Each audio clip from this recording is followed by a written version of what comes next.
Todos en mayor o menor grado tenemos esa clase de batallas, ¿verdad? Pero hay una batalla que es mucho más siniestra y mortal. Es la batalla por la mente. Esta batalla es entre Dios y Satanás. Y el campo de batalla es nuestra mente, nuestra alma. Y todos quienes somos cristianos estamos en medio de esta batalla. Busque 2 Corintios 10, los versos del 3 al 5. Pues aunque estamos en la carne, no militamos según la carne. Porque las armas de nuestra milicia no son carnales, sino poderosos en Dios para la destrucción de fortalezas, derribando argumentos y toda altivez que se levanta contra el conocimiento de Dios, y llevando cautivo todo pensamiento a la obediencia a Cristo. Toda vez que esta batalla es real, este mensaje no solo que es de advertencia, sino también un llamado a las armas. Pero también deseo que sea de ánimo, porque cuando usted nace de nuevo, nace para ganar. Dios no le salva para que viva una vida derrotada. Pablo dijo, mas a Dios gracias, el cual nos lleva siempre en triunfo en Cristo Jesús. El plan de Dios para cada uno de sus hijos es de triunfo y de victoria en nuestras mentes. Quiero destacar 3 puntos en esta batalla por nuestra mente. Primero, las armas de nuestro enemigo. Veamos nuevamente el verso 4, porque las armas de nuestra milicia no son carnales, sino poderosas en Dios para la destrucción de fortalezas. Ahora, ¿quiénes son los participantes en esta guerra? ¿Quién ha declarado la guerra contra su mente, contra su alma? Nuestro enemigo no lo podemos ver física o carnalmente. Busque Efesios 6:12. Porque no tenemos lucha contra carne y sangre, sino contra principados, contra potestades, contra los gobernadores de las tinieblas en las regiones celestes. El diablo se ha ubicado en lugares estratégicos para hacerle la guerra a usted, y cuenta con una multitud de demonios para ese propósito. Son invisibles y están dedicados a la destrucción de su vida mental, dirigidos y bajo la autoridad del príncipe de las tinieblas que es Satanás. ¿Cuál es el trofeo en esta guerra? ¿Cuál es el campo de batalla? Veamos el verso 5. Derribando argumentos y toda altivez que se levanta contra el conocimiento de Dios, y llevando cautivo todo pensamiento a la obediencia a Cristo. Ahí lo tiene. Argumentos, conocimientos, pensamientos, como elementos de esta guerra por la posesión de su mente. Satanás quiere conquistarla para poder controlarle a usted y luchar contra Dios. Hay una diferencia entre su mente y su cerebro. Los psicólogos del comportamiento no reconocen esa diferencia, pero la Biblia ve esa diferencia en forma muy clara. Su mente no es la que piensa, sino su cerebro, y la relación entre mente y cerebro es la misma que existe entre un guitarrista y su guitarra. El guitarrista utiliza la guitarra para expresarse por medio de la música. Hay una diferencia entre mente y la materia gris de su cerebro. Mente y cerebro son 2 cosas separadas. Y tengo que reconocer, para efectos de la ilustración, que aunque todos tenemos guitarritas, algunos tienen mejores guitarras que otros. Quiero decir, tienen mejores cerebros que otros. Ahora escúcheme atentamente. Cuando usted se salva, tiene la mente de Cristo. No significa que su capacidad mental será extraordinaria, sino que tendrá la capacidad de pensar utilizando el cerebro que tiene. El diablo quiere su mente.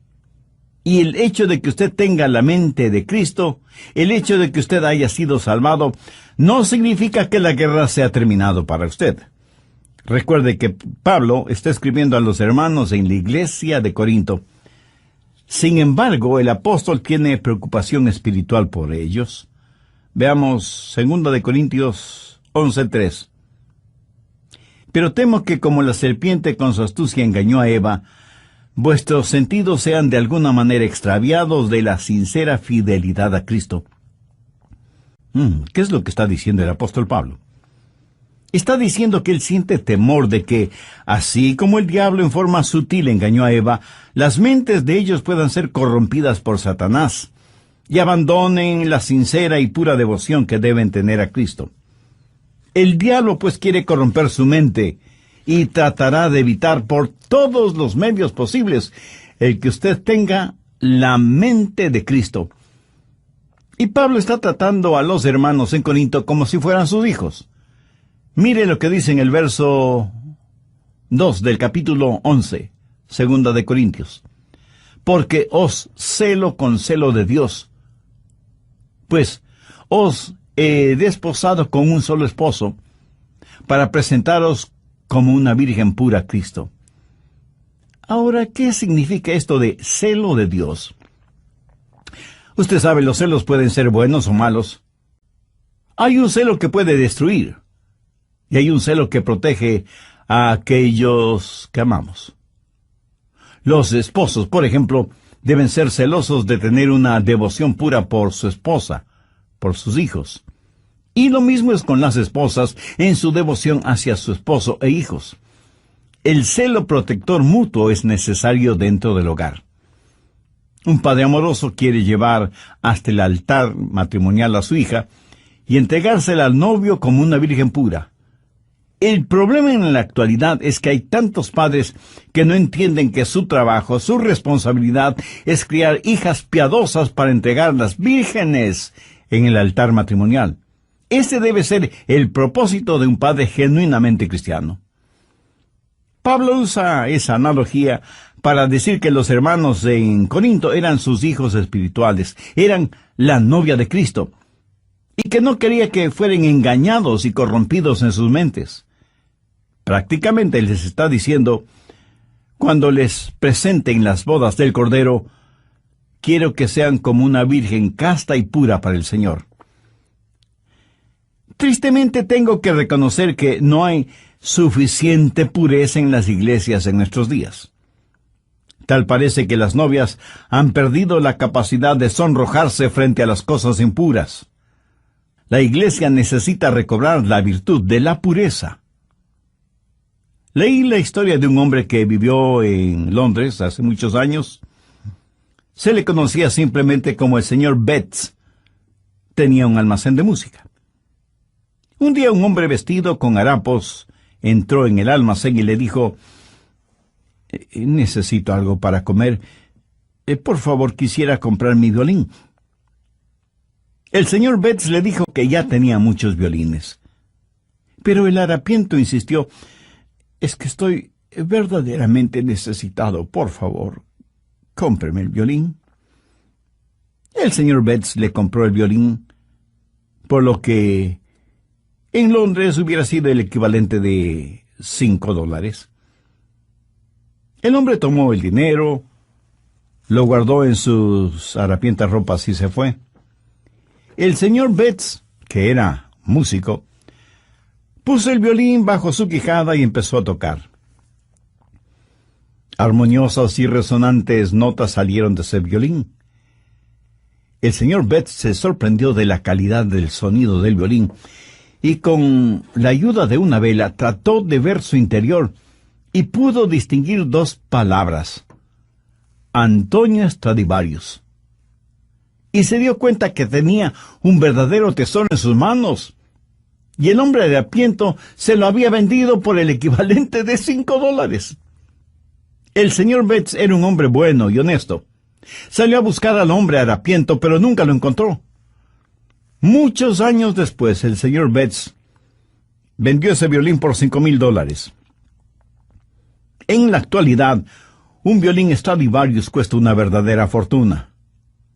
Ahora haga la analogía. Algunos jóvenes se venden muy barato cuando permiten que sus cuerpos se conviertan en sucios objetos de placer sexual, en vez de cuidarse y guardarse para aquella persona con la cual se casará.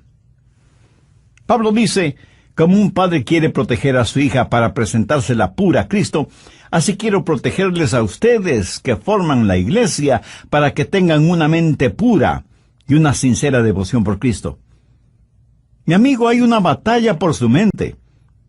El diablo quiere poseer su mente porque sabe que si puede tenerla, puede corromperla, puede alejarle del Señor Jesucristo. Vivimos en un mundo que tiene una mente totalmente corrompida. Y recuerde que, de acuerdo a Génesis 6, Dios destruyó a toda una civilización porque todo designio de los pensamientos del corazón de ellos era de continuo solamente el mal. Por favor, busque Romanos 8:6. Porque el ocuparse de la carne es muerte, pero el ocuparse del Espíritu es vida y paz. Y en Proverbios 23:7 leemos, porque cuál es su pensamiento en su corazón, tal es él. O sea, la Biblia claramente enseña que necesitamos guardar, proteger nuestra mente. De paso, quiero decir algo para aquellos que pudieran estar cautivos en eso de la meditación trascendental. Eso es muy, pero muy peligroso. ¿Sabe lo que la meditación trascendental hace? Abre su mente para los espíritus diabólicos. A los practicantes de esta forma de ocultismo se les dice que deben entrar en un estado de meditación, a fin de hacer contacto con los espíritus. Mi amigo, eso es como irse por la noche a la cama, después de abrir todas las ventanas y todas las puertas, y esperar para ver qué o quién entra en su casa. Y usted dice, espero esta noche hacer contacto. Sí, a lo mejor hace contacto, pero con espíritus diabólicos. Su mente debe estar fija, firme en el Señor Jesucristo. El profeta Isaías dijo, tú guardarás en completa paz aquel cuyo pensamiento en ti persevera. El diablo quiere su mente para continuar con su guerra contra Dios. Y Dios quiere su mente porque es por medio de ella que Dios le habla, le alcanza. Busque Efesios 4, los versos 17 y 18. Recuerde que Pablo escribió esta carta a los hermanos creyentes y les dice, esto pues digo y requiero en el Señor, que ya no andéis como los otros gentiles, que andan en la vanidad de su mente, teniendo el entendimiento entenebrecido, ajenos a la vida de Dios, por la ignorancia que en ellos hay, por la dureza de su corazón. Cuando Dios se comunica con usted, lo hace a través de su mente. En la actualidad tenemos a personas que van a los servicios de adoración y ponen todo su énfasis en el emocionalismo. Permítame decir que Dios no se comunica por medio de sus emociones, porque las emociones son la parte más superficial de su naturaleza.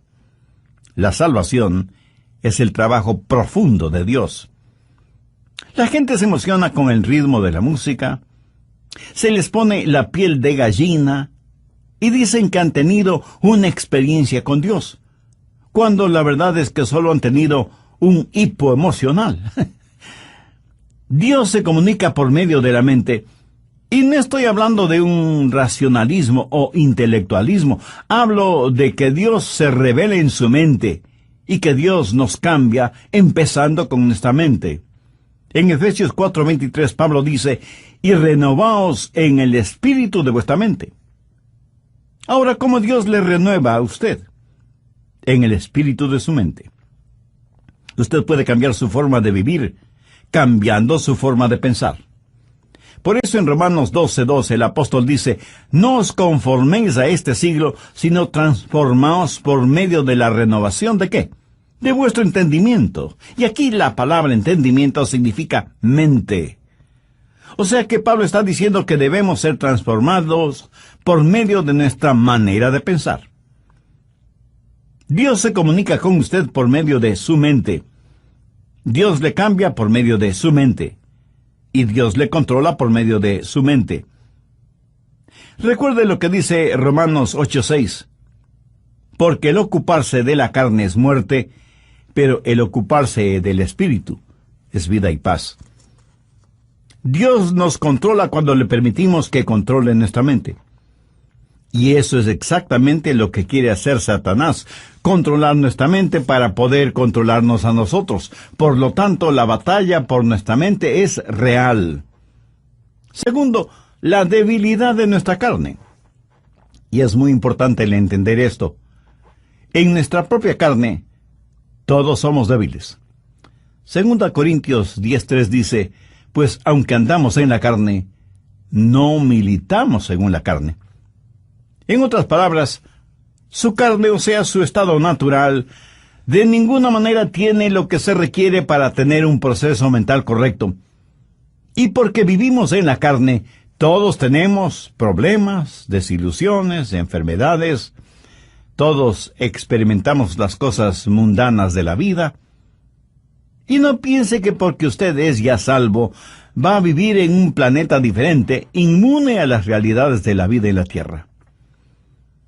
Algunas personas se encierran en monasterios pensando que así vivirán vidas santas.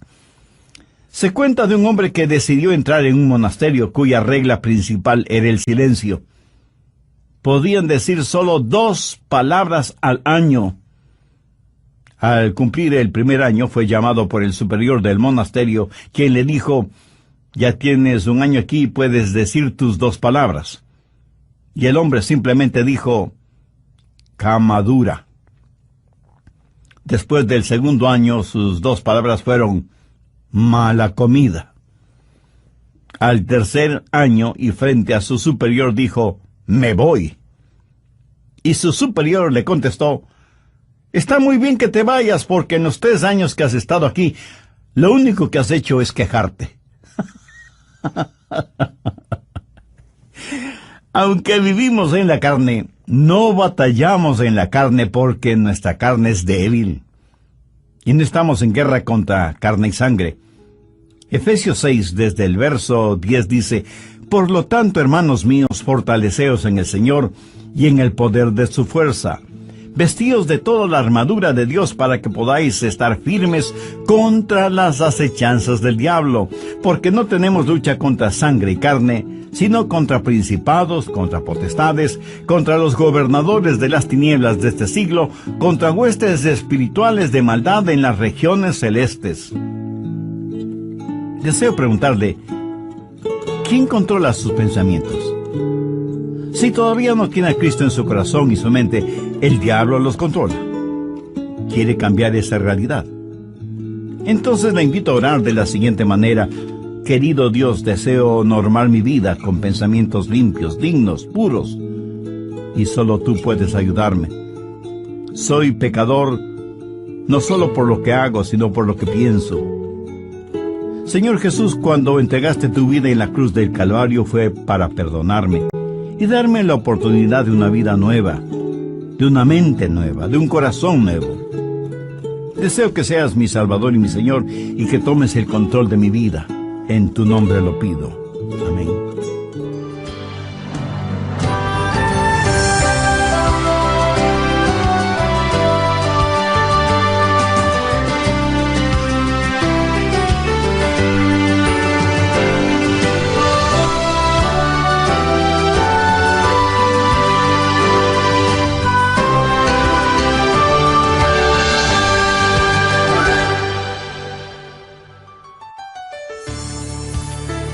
En una institución mental, determinaban si ciertos pacientes estaban listos para ser dados de alta.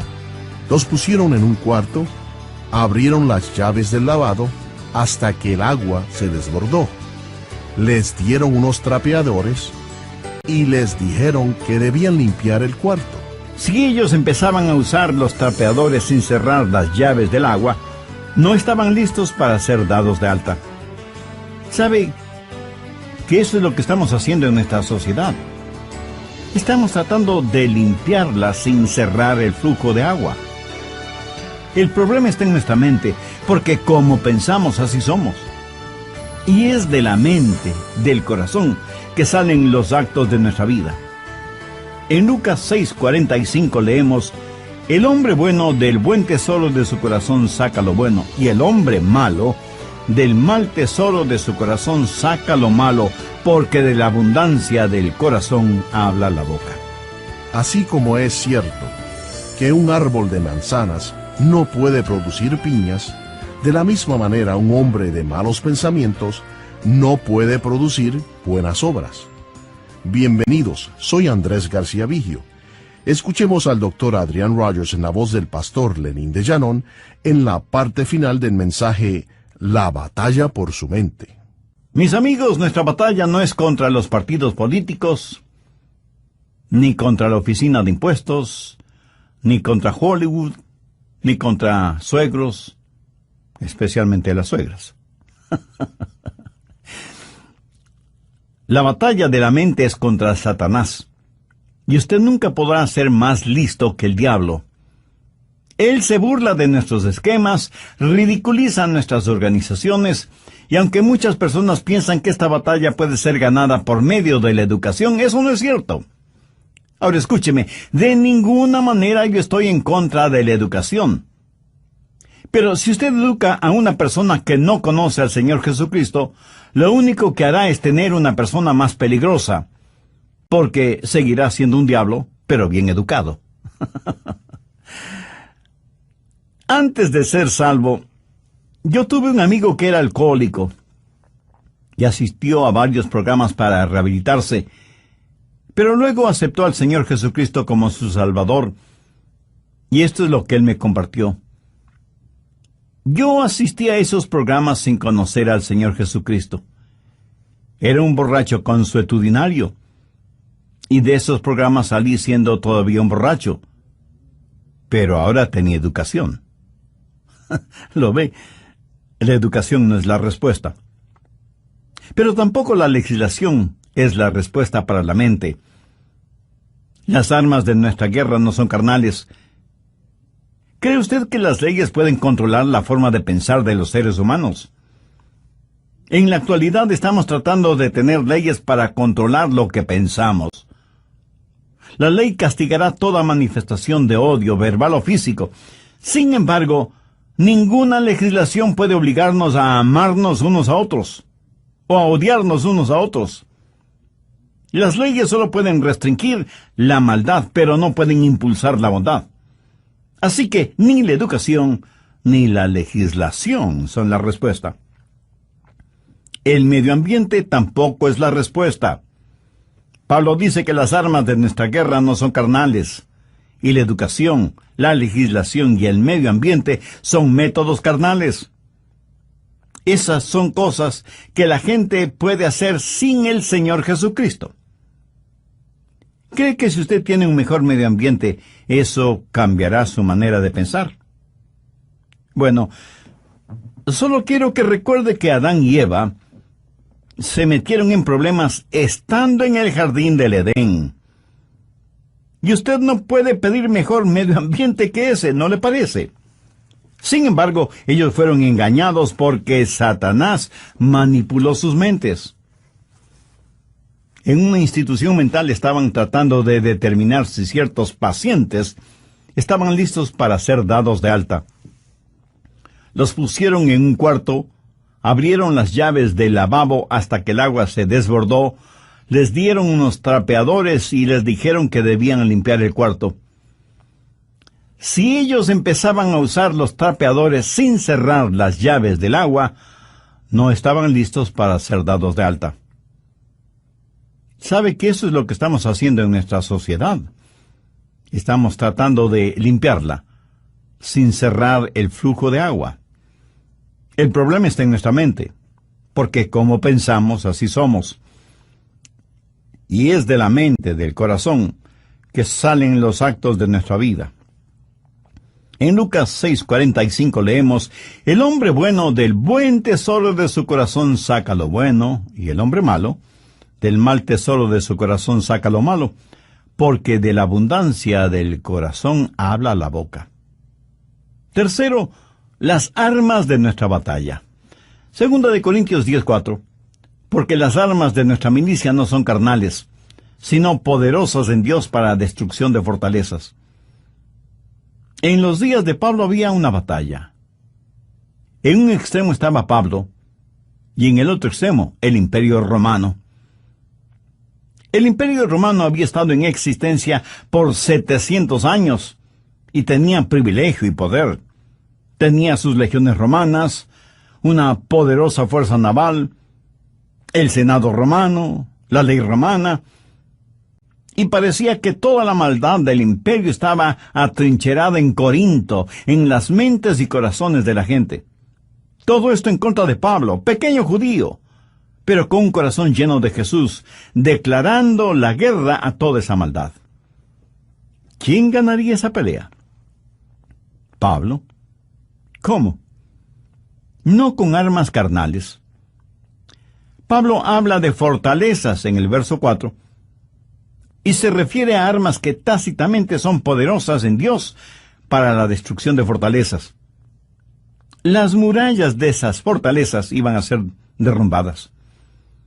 ¿Qué clase de resistencia hubo en los corazones y mentes de los corintios entonces y en la actualidad en nosotros?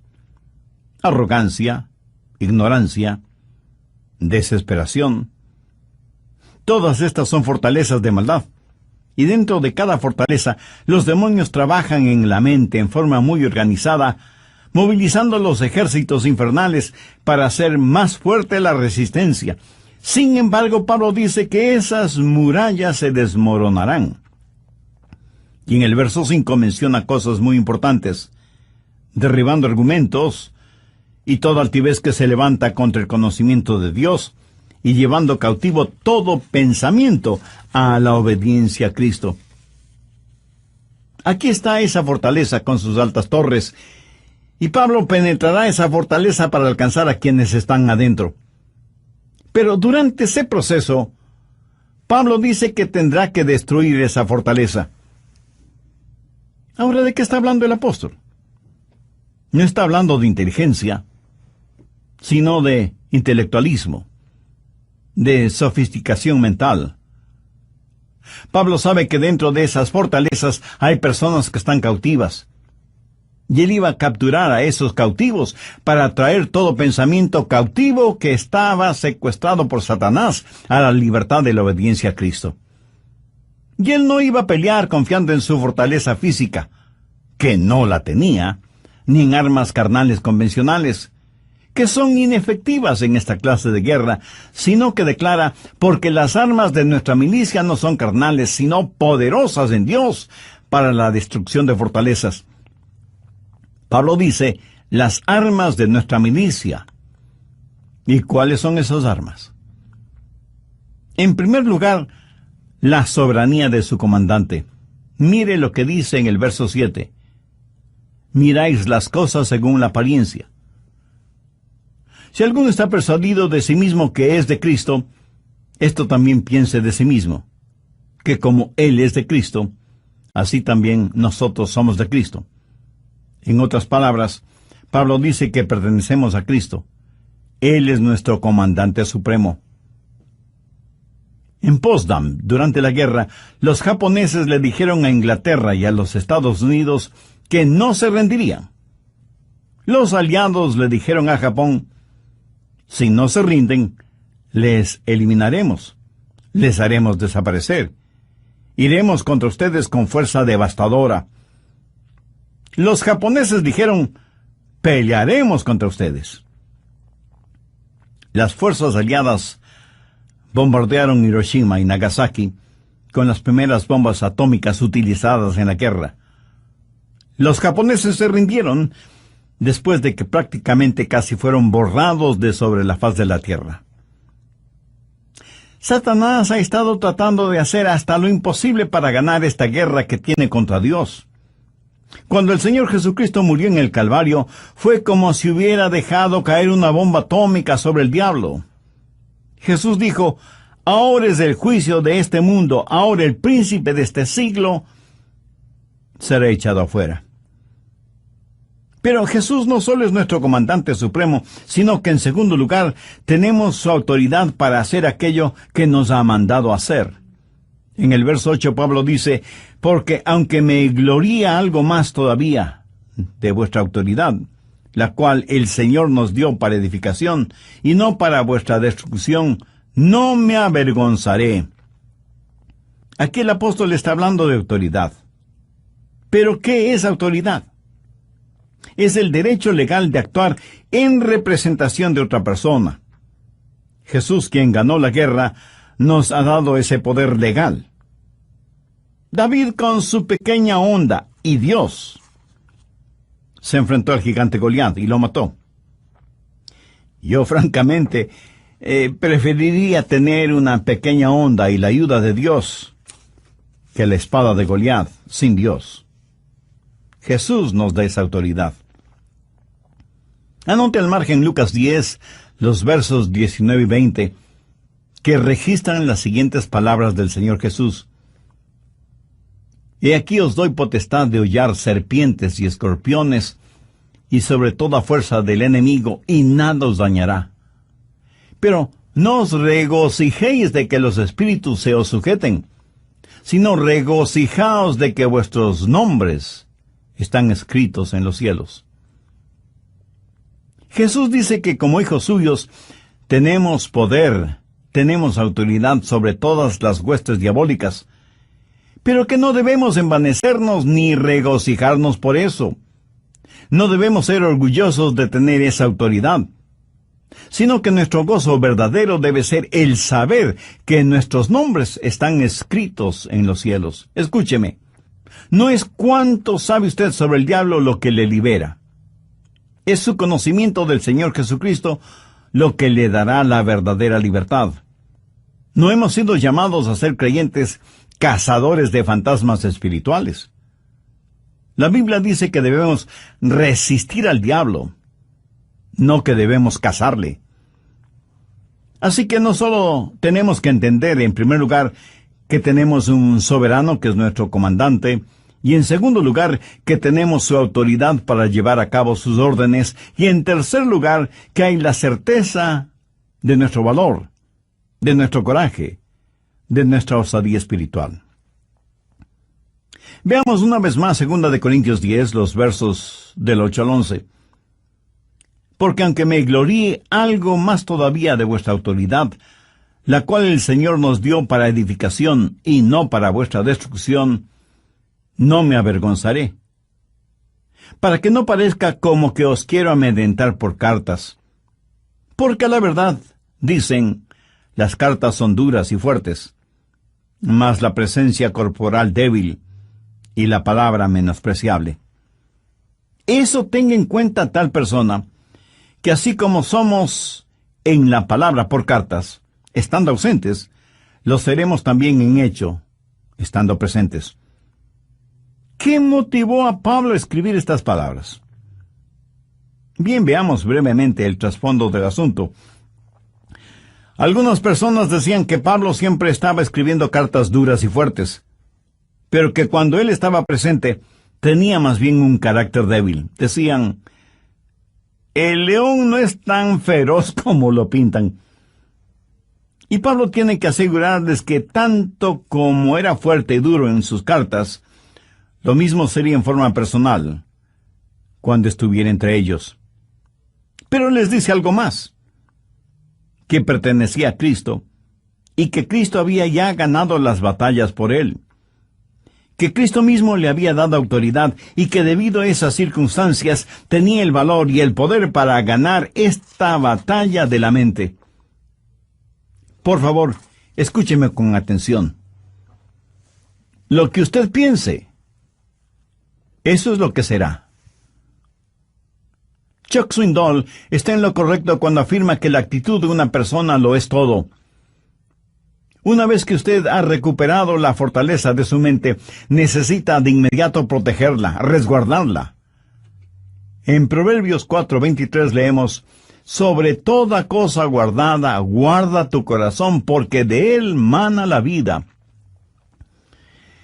En los aeropuertos de las más grandes ciudades metropolitanas del mundo, las medidas de seguridad son realmente impresionantes. Sensibles detectores metálicos avisan al personal correspondiente si usted tiene en sus bolsillos llaves, monedas o cualquier otro objeto metálico. Detectan anillos, aretes, collares, pulseras, relojes Y en la actualidad las cámaras de rayos X pueden ver la totalidad del cuerpo humano. Por si alguien trata de llevar oculto entre su ropa íntima algún objeto o sustancias prohibidos. A veces pienso que sería formidable el tener esos sofisticados detectores a la entrada de las iglesias para detectar el pecado.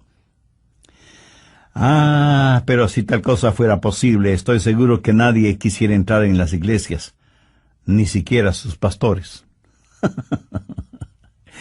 En Filipenses 4:8 Pablo dice: por lo demás, hermanos, todo lo que es verdadero, todo lo honesto, todo lo justo, todo lo puro, todo lo amable, todo lo que es de buen nombre, si hay virtud alguna, si algo digno de alabanza, en esto pensad.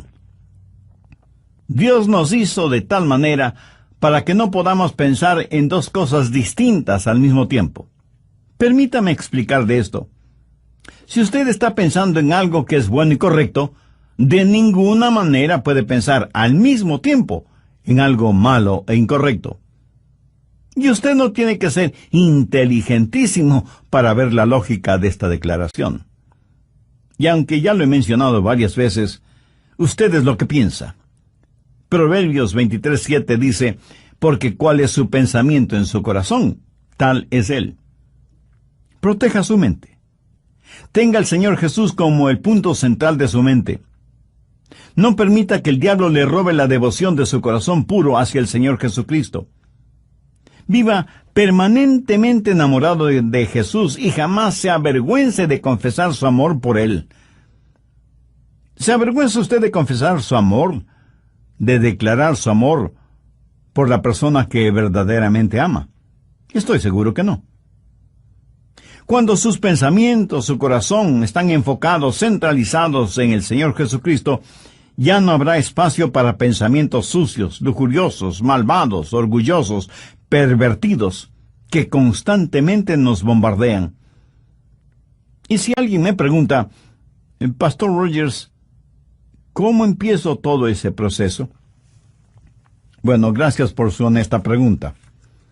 Debo empezar diciéndole lo siguiente: comience entregando su corazón a Jesucristo. Pablo en 2 Corintios 4:4 dice: en los cuales el Dios de este siglo cegó el entendimiento de los incrédulos, para que no les resplandezca la luz del Evangelio de la gloria de Cristo, el cual es la imagen de Dios.